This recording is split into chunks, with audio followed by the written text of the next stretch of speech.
जाफि गोसो थोलाय लैयाखैमोन बे जुगालाय मबाइल जुग जाफा जाफि गोसो थोलाय लैयाखैमोन बे जुगालाय मबाइल जुग सिमेन्ट बियाब दुलाराय बाथौ लाइमोन आफादा जोंहा 4 अक्ट' बैसाग मासनि 4 अक्ट'निफ्राय मोसानायखौ जागायदों दिनै मोसायै मोसायै जोंहा 7 अक्ट' बे जोबथा सान बैसागो मोसानायखौ जोङो मानो लादों होनोब्ला जों बर'नि बैसागो रंजानाया बर' हारिनि मोनसे माहारियारि बैसागो फोरबो बेनिखायनो जों बैसागो रंजानायखौ जों मोजाङै आबुङै मोसानाय रंजानायखौ मोजां सिमेन्ट बियाब दुलाराय बाथौ लाइमोन आफादा गामि गामि हाबनानै जों मोजां ग्रोम ग्रोम फालिबोदों आरो रंजाबोदों आरो सिगांनिफ्रायनो जों रंजाबोबाय थादों आरो जों इयुनावबो रंजाबोबाय थागोन लोगोसे बर'नि जों बाथौ धोरोमखौबो बेजों मोसानायजों लोगोसे जों फेहेरलांनो एबा फुवारलांनो थाखाय इयुनाव जोङो आवगायलांगोन जोङो आवगायलांदों आरो नोंथांमोननि थांखिया फैबाय थानाय समाव माबायदि जागोन? जोंनि थांखिया जों इयुनाव मोसानायखौ जों बेबायदिनो जों बाथौ धोरोमनि लाइमोन हिसाबै जों सिमेन्ट बियाब दुलाराय बाथौ लाइमोन गामि गामि जों मोसाबाय थागोन रंजाबाय थागोन इयुनावबो जों बेबायदिनो गाजा गोमजायै फालिबोबाय थागोन रंजाबाय थागोन आरो जों ओरैनो दा जों 4 अक्ट'निफ्राय मोसाबोदों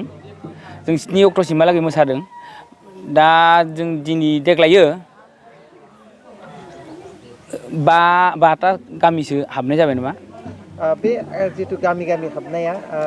बोसोरफ्रोमबो बे हाबनायावनो हाबो ना गुबुन गुबुन गामियाव हाबनाय जायो? सिमेन्ट जों आनसलिकआव जोंना गोबां गामि दङ बे जों मिलाय मिलाय हाबो आरो जेनेबा देग्लायनो जों बे साइडजों हाबबाय नेक्स्ट बोसोराव जों गुबुन साइडजों हाबगोन बिदि सोलाय सोलाय हाबो आरो जिथु न'खर न'खर हाबनाय जायोना नोंथांमोननि सायख'नायनि गेजेरजों जों गामिनो जोङो लाइजाम होयो गामिनि आफादगिरि नेहाथारिया बे लाइजामखौ गामि सायख'नानै होयो आरो न'खर न'खर ओमफ्राय जों हाबो आरो बेखौ जोङो जों सिमेन्ट बियाब दुलाराय बाथौ लाइमोन आफाद हिसाबै जों बाथौनि धोरोम फेहेरनाय एबा फुवारनायाव जोङो बाहायो रांखौ जोंहा गिबियाव जोंनि सिमेन्ट बियाब दुलाराय बाथौ गौथुमनि लाइमोन हान्जाया गुबैयै गोबां थांखि दङ बर' माहारिखौ फोथांना लाखिनायाव बेखौ लोब्बा लानानै जोङो माने दायो जोंनि बर'फोरनि गेजेराव ओरैबायदि जाबोनो हमदों जे दामनाय देनाय मोसानायफोरा एसे खमायलांनो हमदों दायो जाहाथे बेफोरबायदि खमायनाया जाहाथे उनावहाय जोङो मोगा मोगि जाहैनो नाङा बेखौ मेनलि जोङो थांखि लानाय बायदि जाहैयो मानोना बर' होननानै सिनायथि मोननो थाखाय जोङो दामनाय देनायजों लोगोसे मोसानाय मुसुरनाय आरो जोंनि धोरोमखौ जोंनो गोनांथि जायो दिनै आं लेङाइ सेक्रेटारि जानानै एसे दैदेननानै एसे गावखौनो गोग्गानाय मोनदों जे आंनि इयुन जिथु दा सोलिफुनाय लाइमोन उन्दै उन्दै गथ'साफोर दङ बिसोरो जानांगौ मोसानाया मा हारिमुवा मा मानो नांगौ बेखौ मिथिहैगोन आरो इयुनाव बिसोरबो साफा साफा दैदेनगिरि जानानै जोंनि हारिखौ फोथांना लाखिनायाव एसेबाबो मदद हैगोन लोगोसे जोंनि जा धोरोमारि हाबाफारि दङ बेखौबो बिथांमोना लोगोसेनो लांफागोन जेरै आं दा जों दा बयबो दैदेनगिरिनि हाबाफारिखौ मावनानै गावनि बर' हारिनि सिनायथिखौ जेरै जोङो दा दिन्थिफुंनो जेरैखि जाया नाजानानैबाबो खस्थ'नि गेजेरजोंबाबो जों दा जुजिगासिनो दङ स' बेखौनो आङो फोरमायनो सानदों आरो क'क्राझार सहरनि साखाथि थिथागुरियाव थानाय मानास पाब्लिक स्कुला 2023-24 सोलोंथाइ बोसोरनि गोदान मुं थिसननाया सोलिगासिनो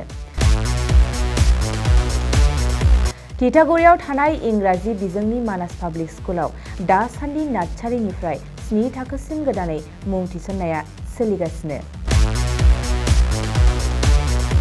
बे फरायसालियाव गुन गोनां सोलोंथाइ होनायजों लोगोसे फरायसाफोरनि थाखाय दं मोजां खाबुफोर। थाखो फोरोंथायनि अनगायैबो yoga classes, basic computer education, English speaking skills, maths and science projecting, highly experience faculty आरो स्मार्ट क्लासेसनि खाबुफोर दं। बेजों लोगोसेनो बे फरायसालियाव हौवासा आरो हिन्जावसानि थाखाय आलादा हस्टेलबो दं। गोसो गोनां बिजाथिफ्रा तितागुरिनि मानास पाब्लिक स्कुलाव मुं थिसन्नोब्ला नैबे मबाइल नम्बर 6000853288 एबा 8638167582 आव कल खालामनानै स्लट लानो हागोन।